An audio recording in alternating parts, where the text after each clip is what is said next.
दोस्तों, क्या भगवान वास्तविक रूप से है? तो चलिए वीडियो शुरू करते हैं और जानते हैं भगवान होने के जिंदा साक्ष्य। नंबर 1, रावण का महल। दोस्तों, भगवान होने का सबसे बड़ा साक्ष्य है रावण का महल, जो कि श्रीलंका में मौजूद है, जिसे हनुमान जी ने पूरी तरह से जला दिया था, जिस कारण ये पूरा महल काला पड़ गया था। आज भी रावण के महल से जुड़े कई सारे अवशेष श्रीलंका में देखने को मिल जाते हैं, जो ये प्रमाणित करते हैं कि अगर रावण का महल था तो भगवान श्री राम जी वास्तव में मानव रूप में धरती पर आए थे। नंबर 2, भगवान श्री राम जी के धरती पर होने के सबूत। दोस्तों, भगवान श्री राम जी के धरती पर होने का सबसे बड़ा साक्ष्य वाल्मीकि जी के द्वारा लिखी गई रामायण है, जिसमें भगवान श्री राम जी के जीवन की संपूर्ण जानकारी है। ये भगवान श्री राम जी के होने का दूसरा सबूत है। इसके अलावा रामचरितमानस में भी भगवान श्री राम जी के धरती पर वास्तविक रूप में धरती पर होने के सबूतों को आप पढ़ सकते हैं। नंबर 3, पानी में तैरता हुआ पत्थर। भगवान राम जी के होने का तीसरा सबसे बड़ा साक्ष्य है, जो उत्तर प्रदेश के मैनपुरी में इसर नदी में तैरता हुआ मिला। इस पत्थर पर भगवान राम का नाम लिखा हुआ है और ये पत्थर आज भी पानी में तैरता है, जो करीब 5 किलो 700 ग्राम वजनी है। नंबर 4, राम सेतु। दोस्तों, आज भी राम सेतु के अवशेषों को दक्षिण भारत से लेकर श्रीलंका के बीच पत्थरों के श्रृंखला के रूप में आप देख सकते हैं, जिसे प्रभु श्री राम जी ने त्रेता युग में वानर सेना की मदद से तैयार करवाया था, जिसके ऊपर से चढ़कर प्रभु श्री राम अपनी पूरी वानर सेना के साथ लंका में प्रवेश करते हैं। भगवान के होने का चौथा बड़ा साक्ष्य, जिसे आप वीडियो में देख सकते हैं। आज इस राम सेतु को कुछ लोग प्यार की निशानी मानते हैं, क्योंकि 30 किलोमीटर समुद्र तल के ऊपर बना यह पुल भगवान श्री राम जी ने सीता माता को वापस लाने के लिए बनाया था। नंबर 5, अशोक वाटिका। दोस्तों, भगवान राम के होने का 5वां सबसे बड़ा साक्ष्य अशोक वाटिका है, जहां रावण ने सीता माता को अपहरण करने के बाद रखा था। ऐसा कहा जाता है, जब रावण ने सीता माता का अपहरण किया था, उनको इस एलिया पर्वत नामक गुफा में रखा था। ये वो जगह है जिसे आप वीडियो में देख रहे हैं, जहाँ पर रावण का पुष्पक विमान उतरा था, जहाँ सीता माता को रखा गया था। इस जगह का नाम गुरुल पोटा है। इसे आज लोग सीता कोटुआ के नाम से जानते हैं। इसके अलावा एरिया पर्वत के ऊपर सीता माता का एक मंदिर भी बना हुआ है, जो इस बात की गवाही देता है कि यहाँ पर सीता माता को रखा गया था। लोग इस मंदिर का दर्शन करने के लिए दूर दूर से आते हैं। नंबर 6, ब्रह्मा अस्त्र। ब्रह्मा के द्वारा बनाए गए ब्रह्मा अस्त्र का वर्णन रामायण और महाभारत जैसे ग्रंथों में देखने को मिलता है। ब्रह्मा जी ने ब्रह्मा अस्त्र को सृष्टि संरक्षण के लिए बनाया था, जिसका धमाका आज के न्यूक्लियर बम जैसा है। वैज्ञानिक भी इस बात को मानते हैं। नंबर 7, भगवान श्री कृष्ण जी के होने के सबूत। भगवान श्री कृष्ण जी के होने का सबसे बड़ा साक्ष्य महाभारत महाकाव्य ग्रंथ है, जिसे महर्षि वेद व्यास ने लिखा था। महाकाव्य ग्रंथ में महर्षि वेद व्यास ने महाभारत के सभी रचनाओं का वर्णन किया है, जिसमें श्री कृष्ण भगवान ने पांडवों की मदद की थी। इसमें भी कई साक्ष्य देखने को मिलते हैं। नंबर 8, जगन्नाथपुरी का मंदिर। जगन्नाथपुरी का मंदिर भगवान जगन्नाथ के होने का सबसे बड़ा साक्ष्य है। इस मंदिर के ऊपर ना तो कोई पक्षी बैठता है, ना कोई उड़ता है, जिसके चलते सरकार ने भी इस मंदिर को नो फ्लाइंग जोन की श्रेणी में रख दिया है। इसके अलावा इस मंदिर का ध्वज हवा में उल्टी दिशा की ओर लहराता है। ये चमत्कार भगवान जगन्नाथ जी के होने का साक्षात वर्णन करता है। नंबर 9, द्वारका नगरी। महाभारत काल में द्वारका नगरी के होने का वर्णन किया गया है। इस नगरी के राजा भगवान श्री कृष्ण जी थे, जिन्होंने इस धरती से जाने से पहले द्वारका नगरी को समुद्र में डुबो दिया था। आज इसके साक्ष्य गुजरात के समुद्र तल के किनारे मिलते हैं। पुरातत्व विभाग को समुद्र के नीचे एक सुंदर पुराना शहर मिला है। पुरातत्व सर्वेक्षण की छानबीन करने के बाद सबूतों के आधार पे पाया गया है, ये द्वारका नगरी है। नंबर 10, भगवान हनुमान जी के होने का सबूत। हनुमान जी के अमरता के कई साक्ष्य रामायण महाकाव्य में हमें देखने को मिल जाते हैं। जब हनुमान जी ने अपने सीने को चीरकर प्रभु श्री राम और माता जी के दर्शन सबको कराया था, तब माता सीता ने हनुमान जी को अमर होने का वरदान दिया था। इसीलिए लोगों का मानना है कि आज भी इस धरती पर भगवान हनुमान जी रहते हैं। कई महापुरुषों ने इनके दर्शन भी किए हैं, जिनमें स्वामी रामानंद जी और स्वामी तुलसीदास भी शामिल हैं। लोगों की ऐसी धारणा भी है कि जब कोई सच्चे मन से उन्हें पुकारे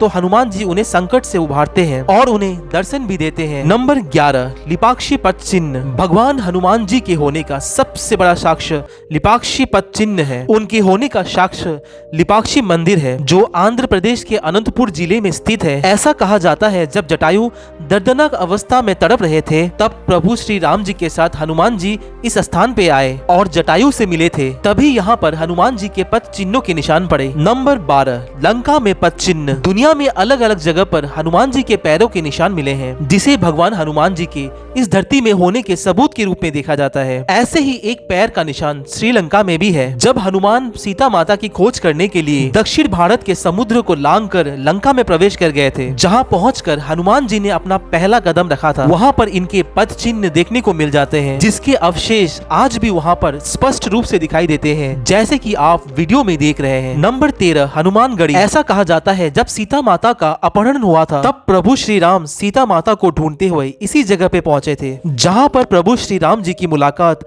हनुमान जी से हुई थी। इसके बाद भगवान हनुमान जी इसी जगह बैठकर प्रभु श्री राम जी के ध्यान करते थे और उनका इंतजार किया करते थे। तब से इस जगह का नाम हनुमानगढ़ी पड़ गया। नंबर 14, मलेशिया में हनुमान जी के पद चिन्ह। मलेशिया में एक पेनांग मंदिर स्थित है, जिसके अंदर भगवान हनुमान जी के पैरों के निशान हैं, जिन्हें आप वीडियो में स्पष्ट रूप से देख सकते हैं। इस साक्ष्य से प्रमाणित होता है कि हनुमान जी इस जगह पर गए थे। नंबर 15, मेहंदीपुर बालाजी। हनुमान जी का ये मंदिर राजस्थान में स्थित है। इस मंदिर में हनुमान जी बालाजी के मूर्ति के रूप में विराजमान है। ये मंदिर हनुमान जी के सभी चमत्कारी मंदिरों में से एक माना जाता है। ऐसी धारणा है कि जो भी बीमार व्यक्ति इस मंदिर में आता है वह पूर्ण रूप से स्वस्थ होकर जाता है। नंबर 15, भगवान शिव जी के होने के साक्ष्य। देवों के देव महादेव कहे जाने वाले भगवान शिव के होने का सबसे बड़ा साक्ष्य शिव महापुराण है। इस ग्रंथ में वर्णित भगवान शिव से संबंधित हर एक स्थान का नाम पृथ्वी पर मौजूद है। यहाँ पर भगवान शिव जी के होने के बहुत सारे सबूत मिलते हैं, जिसका वर्णन शिव महापुराण में विस्तार पूर्वक बताया गया है। नंबर 16, केदारनाथ मंदिर। दोस्तों, आपको केदारनाथ त्रासदी का वो मंजर याद होगा जब उत्तराखंड में बादल फटा था। उस दिन 16 जून 2013 की तारीख थी। इस दिन केदारनाथ में इतनी बड़ी त्रासदी हुई कि मंदाकिनी नदी उफान पर चल रही थी, जो रास्ते में आने वाले सभी पहाड़ों को और गाँव को अपने साथ बहा कर ले जा रही थी। इसी बीच मंदाकिनी नदी भी केदारनाथ मंदिर को भी अपने साथ बहा कर ले जाना चाहती थी, लेकिन तभी एक चमत्कार हुआ। केदारनाथ मंदिर के समक्ष एक शिला प्रकट हुई, जिसने पानी को 2 हिस्सों में बांट दिया और केदारनाथ मंदिर सुरक्षित इस जल प्रलय में भी खड़ा रहा। ये चमत्कारी घटना भगवान शिव के होने का साक्षात प्रमाण है। इसके अलावा अमरनाथ शिवलिंग भी भगवान शिव के तीर्थ स्थलों में से एक है। ये तीर्थ स्थल जम्मू और कश्मीर की राजधानी कही जाने वाली श्रीनगर से 135 किलोमीटर दूर एक गुफा में स्थित है। इस अमरनाथ शिवलिंग की खासियत ये है कि यहाँ पर शिवलिंग अपने आप ही बनता है और सभी भक्तों को दर्शन देने के बाद खुद ही विसर्जित हो जाता है। वैज्ञानिक भी आज तक इस रहस्य का पता नहीं लगा पाए। नंबर 17, कैलाश पर्वत। पौराणिक कथाओं के अंतर्गत कैलाश पर्वत भगवान शिव का धाम है, जहाँ पर भगवान शिव माँ पार्वती के साथ विराजमान होते हैं। इस स्थान पर आज तक कोई भी व्यक्ति नहीं गया है। ऐसा कहा जाता है कि जो भी व्यक्ति इस स्थान पर जाता है वो दिशाहीन हो जाता है और वापस मुड़कर नहीं आता है। नंबर 18, काल भैरव मंदिर। काल भैरव का मंदिर उज्जैन में स्थित है। इस मंदिर में आज भी मदिरा पान काल भैरव को प्रसाद के रूप में चढ़ाया जाता है। काल भैरव मंदिर की सच्चाई जानने के लिए अंग्रेजों ने इस मंदिर के चारों तरफ खुदाई करवाई, लेकिन जब उन्हें कुछ नहीं मिला तो वो भी काल भैरव के उपासक बन गए और उन्हें मानने लगे। नंबर 19, भगवान शनिदेव के होने के सबूत। शनिदेव जिन्हें न्याय का देवता माना जाता है। भगवान सूर्यदेव के पुत्र शनिदेव के बारे में ऐसा कहा जाता है कि जिस पर शनिदेव जी की तीखी दृष्टि पड़ जाए उसका जीवन कठिनाइयों से भरपूर हो जाता है, और जिस पर शनिदेव जी अगर खुश हो जाए तो उसकी तकदीर बदल देते हैं। भारत के महाराष्ट्र में एक सिग्नापुक नामक गाँव है, जहाँ पर शनिदेव जी का मंदिर है। इस मंदिर में साक्षात शनिदेव विराजमान है। इस मंदिर में शनिदेव जी की एक शिलाखंड भी है, जिसे वही के गाँव वालों ने स्थापित किया था। ऐसा कहा जाता है कि जो भी इस मंदिर में आकर सच्चे दिल से प्रार्थना करता है उसकी मनोकामना पूरी होती है। दोस्तों, सिग्नापुर एक ऐसा गांव है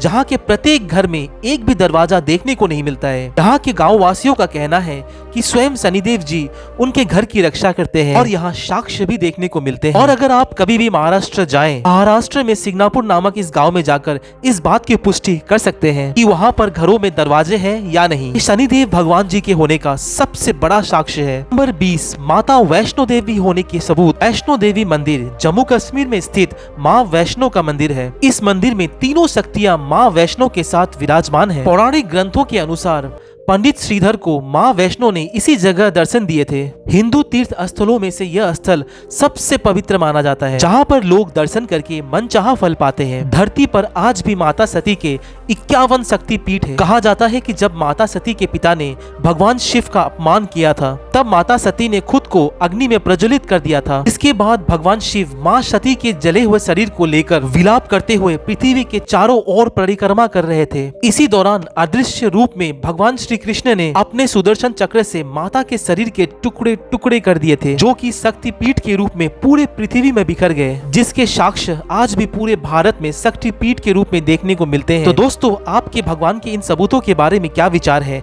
हमें कमेंट कर जरूर बताइए। ये वीडियो पसंद आई हो तो इस चैनल में लाइक, कमेंट एंड सब्सक्राइब जरूर कर दीजिएगा। मिलते हैं किसी दूसरे वीडियो के साथ, तब तक के लिए धन्यवाद।